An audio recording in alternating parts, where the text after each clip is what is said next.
बिस्मिल्लाहिर्रहमानिर्रहीम अस्सलाम वालेकुम व्यूअर्स, आज की वीडियो भी बहुत ज़्यादा ख़ास होने वाली है क्योंकि इस वीडियो में हम बताएंगे कि कैसे दिल्ली के मशहूर सूफ़ी बुज़ुर्ग वली कामिल हज़रत महबूब इलाही शेख निज़ामुद्दीन औलिया रहमतुल्लाह अलैह पर उस वक्त के मुफ्ती आज़म ने जो फतवा दिया और हैरान कुन तौर पर हज़रत निज़ामुद्दीन औलिया रहमतुल्लाह अलैह पर अल्लाह पाक की खास इनायत और आकाए दो जहां ताजदार अंबिया हजरत मोहम्मद मुस्तफ़ा सल्लल्लाहु अलैहि वसल्लम की नजर रहमत से अल्लाह की इस महबूब हस्ती हजरत निज़ामुद्दीन औलिया पर फतवा कैसे वापस हुआ और बादशाह वक्त के जबरदस्त किरदार पर भी बात करेंगे। तो अब बाकायदा हम आगाज करते हैं। हिंदुस्तान के बादशाह सुल्तान गयासुद्दीन तुगलक ने उस वक्त के मुफ्ती आजम के गाना हराम होने की शिकायत पर हजरत महबूब इलाही निज़ामुद्दीन औलिया को जवाबदेही के लिए दरबार बुलाया। व्यूअर्स, यहाँ गाने से मुराद महफिल समा है तो दरबार सज गया और नशिस्त का आगाज हो गया। मुफ्ती आजम और दीगर उलमा वगैरह हजरत निज़ामुद्दीन औलिया रहमतुल्लाह अलैह की दरख्वास्त पर बादशाह समेत सब जमीन पर बैठे थे और दरबार के बाहर हजारों का मजमा था कि मुफ्ती आजम ने पहले हजरत निज़ामुद्दीन औलिया रहमतुल्लाह अलैह से दीन पूछा, आपने जवाब दे दिया। फिर मसलक पूछा तो आपने कहा हनफी। इस पर उसने कहा कि आप इमाम अबू हनीफा के मुताबिक तो गाना हराम है। तो आप निज़ामुद्दीन औलिया रहमतुल्लाह अलैह ने मदीने वाली बच्चियों के गाने और दफ वाली हदीस मुबारका बताई तो उसने कहा नहीं, आप इमाम अबू हनीफा से दलील दें। अब हजरत निज़ामुद्दीन औलिया रहमतुल्लाह अलैह जलाल में आए और कहा, नबी पाक सल्लल्लाहु अलैहि वसल्लम की बात ज्यादा अहम है या उम्मती इमाम अबू हनीफा की? अगर यही इस कौम का रवैया है तो कहत आएगा और शहर बर्बाद हो जाएगा और लोग नकल मकानी कर जाएंगे।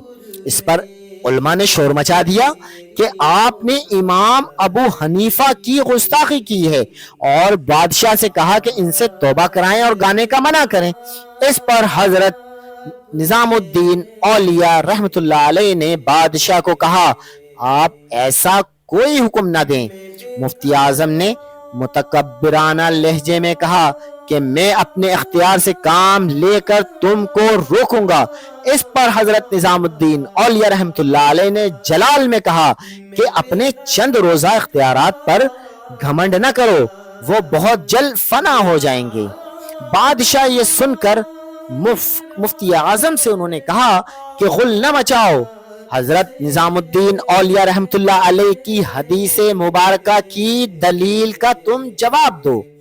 अब व्यूअर्स, इसी बहस के दौरान मुल्तान से हजरत बहाउद्दीन ज़करिया मुल्तानी रहमतुल्लाह अलैह के पोते हजरत इल्मुद्दीन सोहरवर्दी तशरीफ लाए, जो हाल ही में मक्के से भी होकर आए थे, जो उस वक्त बर्रे सगीर में एक बड़ी अहमियत रखते थे। जब वो आए तो बादशाह के इस्तिफ़सार पर उन्होंने कहा कि मैंने किसी इस्लामी मुल्क में किसी मुसलमान बादशाह को गाने से रोकते हुए नहीं देखा। मेरी जाती राय भी ये है और मैंने इस पर एक किताब भी लिखी है कि जो लोग ज़ौक़ क़ल्ब से गाना सुनते हैं उनके लिए गाना जायज़ है और जो लोग हवसे नफ्स से सुनते हैं उनके लिए गाना नाजायज़ है। और इसीलिए कहा गया लि अहलिही हलालुन व लिगैरिही हराम। जो लोग गाना सुनने के लिए अहल हैं उनका गाना सुनना हलाल है, जो उसकी अहलियत नहीं रखते उनके लिए गाना सुनना हराम है।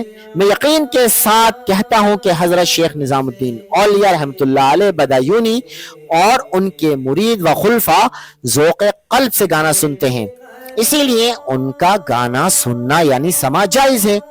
अब बादशाह वक्त ने हुक्म जारी किया जो तारीख में हमेशा के लिए अमर हो गया। उन्होंने कहा कि आइंदा कोई बादशाह या मुफ्ती किसी शेख के महफिल समा पर एतराज नहीं करेगा और ना उसे रोकेगा, और ये मामला शयूख की सवाबदीद पर छोड़ा और दरबार बर्खास्त कर दिया। इस तरह व्यूअर्स, मुफ्ती आजम पूरी तरह नाकाम हुआ और ये मामला खत्म हुआ। लेकिन 4 साल बाद दिल्ली कहत से बर्बाद हुआ। लोग नकल मकानी करने पर मजबूर हुए, दारुल हुकूमत दियोगीर बना दिया गया और मुफ्ती आजम को माजूल कर दिया गया। अल्लाह अल्लाह, यानी अल्लाह ने मर्द दरवेश हजरत महबूब इलाही की जबान से निकले हुए अल्फाज पूरे कर दिए। व्यूअर्स, ये वाकया किताब निजामी बांसरी, इसके मुसन्निफ हैं राजकुमार हरदेव और तर्जुमा है हजरत ख्वाजा हसन निजामी का, और दूसरी किताब है सीरुल औलिया, मुसन्निफ है अमीर खुर्द, तर्जुमा एजाजुल हक कुद्दूसी से लिया गया है।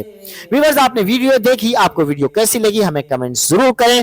चैनल को सब्सक्राइब, वीडियो को लाइक और शेयर कीजिए। अगले प्रोग्राम तक हमें इजाजत दें। खुश रहें, सबको खुश रखें। अल्लाह निगहबान।